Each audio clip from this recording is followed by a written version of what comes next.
What's poppin'? It is me, Nikani, the BBC experience. See, when you're black, you go through many things in life. You know, some little everyday situations that for other people might be nothing. For me, it might become a whole movie. Like when I'm going to the local Chinese store, I don't just go there, pay for the stuff, and leave like nothing happened. No. It's a whole Metal Gear Solid mission. I got freaking Solid Snake following me around. Like, bro, I'm just trying to buy a charger and I've been to the store like 12 times.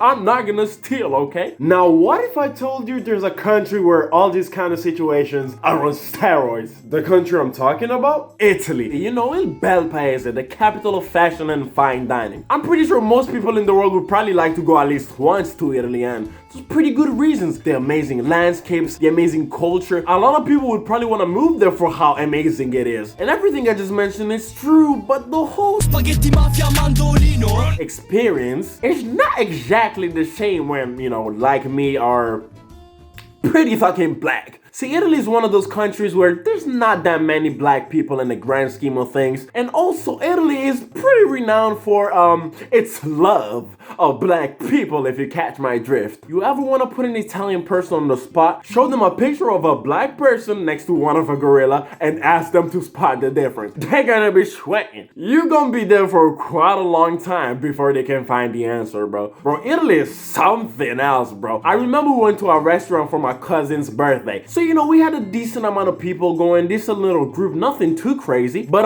we entered the restaurant, and the moment we step in, it goes completely dead silent, and everybody just turns around in shock, bro. Like, I'm looking around and I see this woman looking at me like she can't believe that slavery actually ended. So because of Italy's relationship with chocolate people, there's a whole lot of interesting dynamics that go on in everyday life. As we mentioned before, there's not that many black people in Italy. So in a school, it's pretty normal for there to be only a couple of black people. Like, I'm pretty sure in my school there was only like 6 or 7 black people. And man, the Italian school experience. Let's start with the basics. Not being able to pronounce my name. Oh my god, have I heard it all. When the teacher is doing the register, they're gonna pronounce every Italian name perfectly because, you know, they're Italian. But when it's time to pronounce my name, all you hear is just your boy. And at first, you know, understandable. When you're used to reading names like Super Mario and freaking Luigi on the register every day, when you see a name like mine, you're probably gonna be caught off guard and think, what in the Kunta Kinte is this name? You know, fair enough, but goddamn, after years and years of reading the same name every day, I'm still hearing Halloween, Alijuani, Alione. Bro, is it really that hard? Let's keep it a stack. It's only Ali, you, Ali, you. Like, sounds pretty simple to me. Ali, you. Not that hard, man. To be so bad at pronouncing a name for so long, I'm starting to think you're doing this on purpose. Like, you put a freaking Welsh town name in front of their eyes, they'll be out here just pronouncing it perfectly. But the moment my name pops up, this sounds like they're having a freaking stroke. And since we're already on the topic of school, let's talk about history class. I mean, history class is pretty fun, right? You get to learn about our culture and how our ancestors sacrificed their freedom and fought hundreds of battles just so we could have a better future. Well, little did they know that the result would only be furries and guys asking Insta models to step on them. Mommy, marry me, step on me, wife, assault me, repeatedly beat the living shit out of me, mom. I bet if they knew that was gonna be the result, they would not have done that. But that's besides the point. When we're talking about history class, eventually there comes a certain topic involving picking up cottons and chains. Oh yeah, you know exactly what I'm talking about. See, I'm pretty good at reading people, and let me tell you this, I could just see the excitement, the fucking anticipation in the teacher's eyes when this topic will come up. You'll have the teacher on their desk, you know, sipping on their coffee, smiling and shit, and then when they finish drinking their coffee, they'll announce the lesson and be like, today's subject, slavery.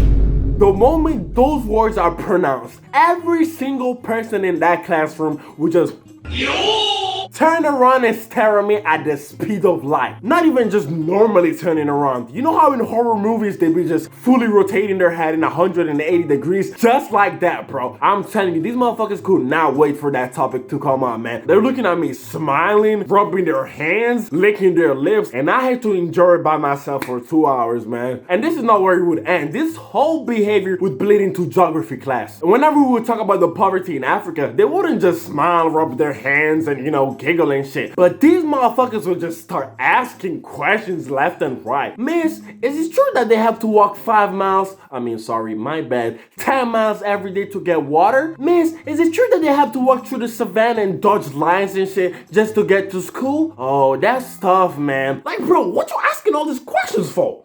I don't understand. Never have I seen these people so dedicated to their studies. I've been in math class, English class with them, and they don't say a word. But the moment we talk about fucking Africa, motherfuckers listening attentively and cannot wait to learn more. Like, bro, give me a fucking break. I storytelling people be having the most fucked up perception of fucking Africa, bro. See, I'm originally from Senegal, a country in West Africa. If you watch Lupin on Netflix or the football player Sadio Mane, that's the country they're from. And since I'm from that country, I think it's pretty fair to say that I have some basic understanding of how shit works over there. But I guess according to some people, we don't. One day in Italy, when my sister was having PE class, his teacher started talking about Senegal. And to be honest, I don't know the reason since it's PE class, not geography, but whatever. And as he starts talking about Senegal, he starts talking about how apparently in Senegal, we live on trees and be riding on wild animals to travel around. Traveling by riding wild animals? What the fuck? Is this Monster Hunter Rise? You're probably thinking that he must have been trolling or something, but nope. This guy was fully convinced that in Senegal we be running up on fucking Mufasa and Simba from The Lion King. And what makes it even more funny is that when my sister was telling him that that's not how it works, he was not having it. No matter what she would say, he'd be like, no.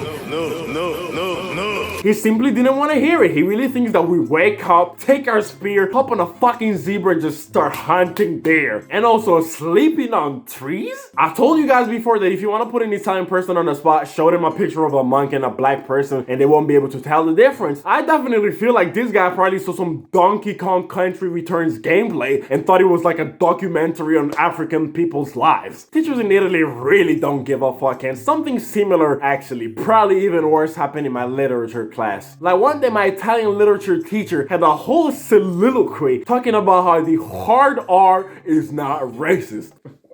Bro, you can't make this up, bro. Bro, don't even ask me how we got to that conversation. But he starts going on about, well, technically the hard R is not racist since it originates from a Latin word. And I can already hear all the edgelords on the internet saying, yo, man, like he low-key spitting, man. The hard R, there's nothing wrong with it. I can say it even though my name is Connor. And I'm not even gonna get into that. But imagine, I'm fucking 11 years old in middle school. How am I meant to feel? How am I meant to respond? I swear, this stuff can only happen in Italy. Because in the UK, bro, oh, that's just not happening, bro. In Italy, you'll be ending up in the weirdest, like, awkward kind of situations. Like, for example, if you meet a person that you've never met, the first thing they will always say is, oh, now that I look at you, you look exactly like insert random black person. Oh my god, guys, I found Juice WRLD. Bruh. Bro, if I had $1 for every time someone said that I look like Pogba or Balotelli, I'd be rich by now. And I mean, if you're gonna say that I look like someone, at least use the right comparisons. For example,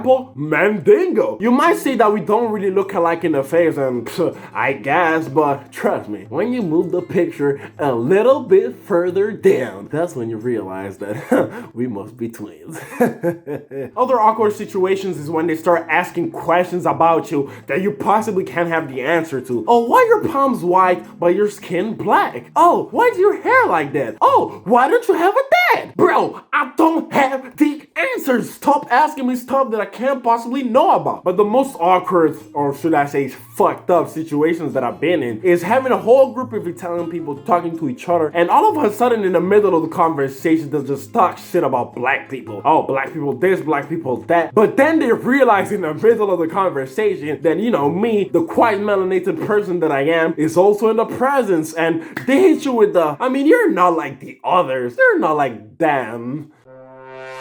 What do you mean by that? Sometimes you even get backhanded compliments by older people like, oh, you're a very handsome young man for a black person. For a black person. Holy shit, bro. As you can imagine, getting girls in Italy as a black guy is a whole different story, man. Because they either wouldn't date one because maybe they don't find him attractive and whatever, I guess. Or maybe they would date one, but their parents wouldn't approve. Or let's say they did, if they would go in public, they would always get the weirdest looks. So it wouldn't be worth it for them. Because of all these reasons, I was getting none in Italy. Fuck a dry spell, bro. I was in a whole drought. I was so down bad at the time that if my mom entered my room and caught me watching some shit on the hub and said something along the lines of, "You've been going to those sites again, haven't you?" I'd be like, you goddamn right I was. It's not like I'm getting any in these streets, so hey, I might as well feel love through the phone. And I remember once, finally, a girl that I liked and also liked me back, but guess what she tells me? Yeah, Ali, I like you, but I'm sorry, but we can't officially date because my parents would not approve. The fuck, man?